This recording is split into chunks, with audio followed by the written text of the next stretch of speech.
söhbətimizin davamını bu istiqamətdə davam edək. Ki, biz konkret olaraq nə işlər görə bilərik və artıq materiallar var. Biz Beynəlxalq Cinayət Məhkəməsinə bu məsələləri çıxartmaq məsələsi, bu məsələlər barədə danışaq. Ona görə də ilk öncə elə sözü Ərəstun bəyə vermək istəyirəm. Təşəkkür edirəm Əli bəy. Çox təəssüf ki, mənim telefonum sönmək üzrədir. Qəfil kəsilsə və yaxud tez çıxsam, üzürlü hesab eləsin. İzləyicilər də siz üzürlü hesab eləyin. Bu istintaq yoxdur. Heç bir istintaq yoxdur. 2 dəfə istintaq aparılıb. Bir dəfə 19-cu ildə özlərini sığortalamaq üçün istintaq aparıblar. Güya ikinci dəfə 21-ci ildə başlanan istintaq ictimai təzyiq altında həmin qaydada aparılıb. Ondan da biabırçı vəziyyətdə həmin şəxslər tutulub. Heç bir general sorğulanmayıb, heç bir dövlət xadimi sorğulanmayıb. Hansı ki, o 4 tərəfli bəyanatı imzalayan 4 qurumun rəhbəri birinci sorğulanmalıydı. İlk olaraq onlar sorğulanmalıydı və onlardan ifadə alınmalıydı ki, kimdən tapşırıq alıblar. Amma hər bir halda Tərtər qətliamının hüquqi həll olmalıdır. Mən başa düşürəm, ölkədə vəziyyət ağırdır. Heç kim deyə bilməz ki, 3 aydanmı, 5 aydanmı və yaxud 3 həftədənmi sonra Azərbaycanda elə hadisələr baş verər ki, biz bugün bunu heç yuxumuzda belə təsəvvür edə bilmərik. Mən hesab edirəm ki, 1. Çox ciddi ictimai baskı olmalıdır. Bütün aktiv kəsim buna qoşulmalıdır və hakimiyyətə təzyiq eləməlidir ki, o bu cinayəti açsın. O bunu açmayacaqdır. Ölkədə hansısa bir xaotik hadisələr, hansısa bir qarşı durma yaranarsa, qətiyyən bu cinayətin iştirakçılarını qətlə yetirmək, onları öldürmək, onlara zor tətbiq etmək olmaz. Qətiyyən. Baxmayaraq ki, nə qədər onlara qarşı nifrətimiz var, onların hamısı həbs olunmalıdır. Onlar dindirilməlidir. Onların istintaqı məhkəməsi şəffaf şəkildə aparılmalıdır və bütün bu istintaq məhkəmə materialları progressiv dünya ilə, yəni mütərəqqi dünya ilə bölüşməlidir. Çünki heç kəs bugün deyə bilməz ki, bu cinayət eksperiment deyildi və onu başqa ölkələrdə tətbiq edə bilməzlər. Heç kim bunu deyə bilməz, buna təminat verə bilməz. Əgər bu variant alınmayacaqsa və o da alınmır, məlum məsələdir və artıq məsələ keçib beynəlxalq qurumların, o cümlədən də məhkəmə qurumlarının diqqət mərkəzinə. Mən hesab edirəm ki, bundan utanmaq lazım deyil. Əgər Beynəlxalq Cinayət Məhkəməsi Tərtər qatilləri haqqında həbs qərarı verəcəksə, sanksiya verəcəksə, onları mühakimə edəcəksə, bu Azərbaycan xalqının dünyaya bir xidmət olacaqdır. Ki, bir daha bizim başımıza gəlmiş bu faciə bundan bəşəriyyət nəticə çıxarsın və heç bir xalq bir daha öz ölkəsində bu cür cinayətin törədilməsinə imkan verməsin. Mən belə görürəm bu vəziyyəti. Siyasi hakimiyyət dəyişəcək, dəyişməyəcək. Bundan asılı olmayaraq Tərtər məsələsi mütləq çözülməlidir. Bu qətliam ifşa olunmalıdır. Bu qətliamın arxasında duran niyyətlər, məqsədlər, hədəflər hamısı üzə çıxarılmalıdır. Hamısı xalqın və dünyanın diqqətinə çatdırılmalıdır. Bunu gizlətməyə çalışmaq lazım deyil. Heç bir xalq belə cinayətə məruz qalmaqdan sığortalanmayıbdır.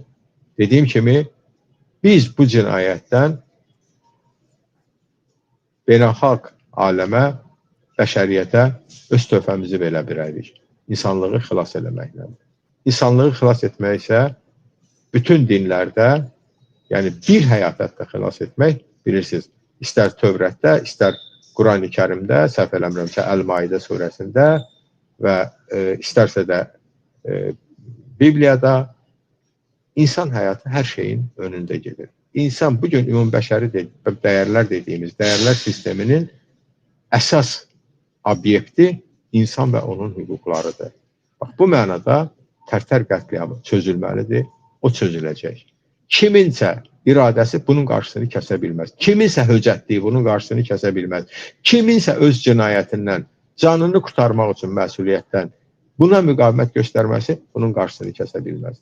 Mən bunu 7 il qabaq demişəm, bugün də deyirəm, sabah da deyəcəm. Amma bir gün bu məsələ həll olunacaq. Təbii ki, mən obraz deyirəm. Təşəkkür edirəm hər kəsə, o cümlədən də izləyicilərə. Bir daha verilişi paylaşmağı, bəyənməyi təklif edirəm, xahiş edirəm. Çünki bu çox vacibdir. Sağ olun.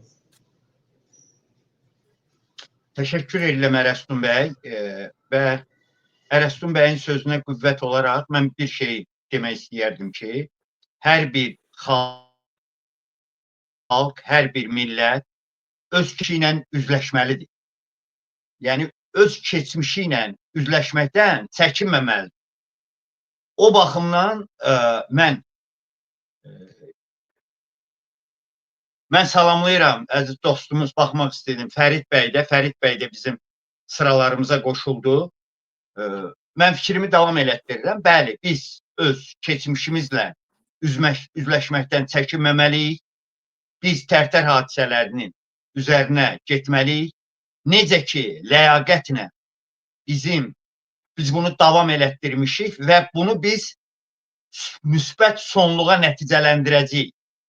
Bunu o istiqamətdə gecə-gündüz çalışacağıq. Əsas da beynəlxalq aləmdə biz buna nail olacağıq və bu cinayətkarlara beynəlxalq məhkəmə öz qərarını verəcək. Məni bir şey maraqlandırır və məni çatmır mənə. Bax, bu məsələ məni heç cürə nə qədər düşünürəm, yəqin eyni ilə də siz. Bu özünü Azərbaycanlı adlandıran adamlar, bu güc nazirlikləri, bunlar özünü Azərbaycanlı hesab edirlərsə, bu hadisə baş verəndən sonra bağlı bunların namusuna toxunmur. Azərbaycan prezidenti İlham Əliyev əgər özünü Azərbaycanlı sayırsa, Azərbaycanlıların namusunu, təhsibini çəkən bir dövlət başçısı, bir insan, bir Azərbaycan vətəndaşı sayırsa, o görmür ki, Azərbaycan insanlarının başına orada hansı müsibətlər gətirilir. Orada insanlara cinsi təcavüz olunur. Oradakı insanların şəxsiyyəti, ləyaqəti alçaldılır. Nə qədər ağır, acı olsa da mən bunu da deməyə məhkumam ki, o hadisələr vaxtı hətta bəzi Azərbaycan qadınları, üzr istəyirəm sizdən, zorlanıb, onlara təcavüz olunur. İndi bunlar Azərbaycanlıdırlarsa, başqa bütün məsələləri kənara qoyun. Onlar bundan ağrı keçirmirlər, o bunların namusuna toxunmur bu məsələ. Hər şeyi bir kənara qoyuram. Ona görə mən Azərbaycandakı sənət adamlarına, Azərbaycanda özünü ziyalı hesab edən adamlara, Azərbaycandakı ictimai siyasi təşkilatlara çağırış edirəm. Dostlarımın adından, öz adımdan, Azərbaycan Xalq Parlamentinin bir üzvü kimi. İndi heç olmasa məsələnin bu mərhələsində qoşulsunlar prosesə. Sabahların bu məsələyə qiymət veriləndə onda Azərbaycan xalqı görsün ki, bunlar bu prosesdən kənarda qalmayıblar. Bunlar da öz tövbəsini veriblər buna. Biraz uzun danışdım. Bu əslinə qalanda heç aparıcıya da xas olmayan bir şeydir. Sizdən üzr istəyirəm.